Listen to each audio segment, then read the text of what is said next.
So we know that in the bank cleanup exercise or the financial sector cleanup exercise, we understand that so far we have spent in excess of 17, if my memory serves me right.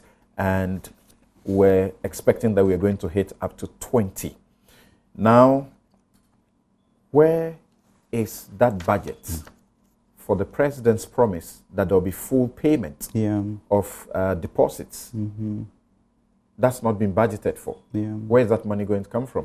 I mean, first of all, when the president promises, we do it.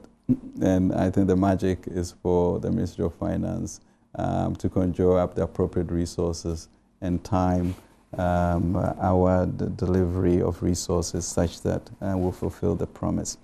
I think, you know, something that I really think we as a nation need to be clear on.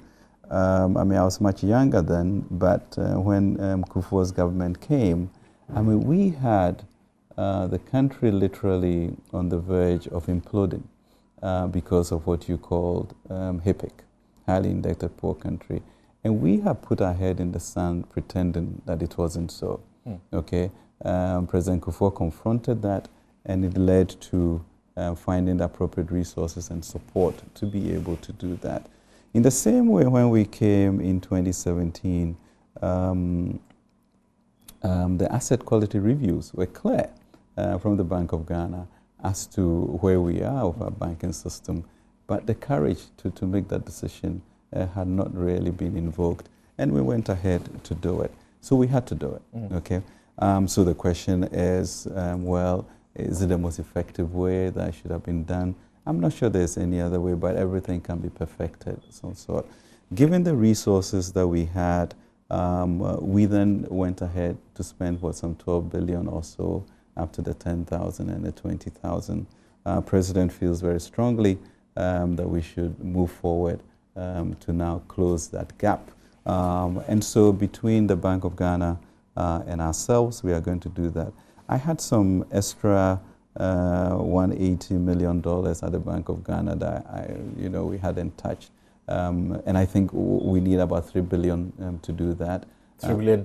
Yeah, 3 billion. No, Ghana cedis. Ghana cedis. To be able to close there's the gap. Some speculation elsewhere that in the end we might need up to 28 billion Ghana cedis to be able to take care of this situation. Yeah, I mean speculation. You know, I can live on speculation. Okay, but what is your assessment? That's because I mean, before, right now before you make the decision that you're going to make full payments of the deposits, you would have made an assessment to know how much exactly is at stake. Well, right now our assessment, I think we have about 16.28 billion. We've done about 12, so we have about 4 billion CDs that we have to do.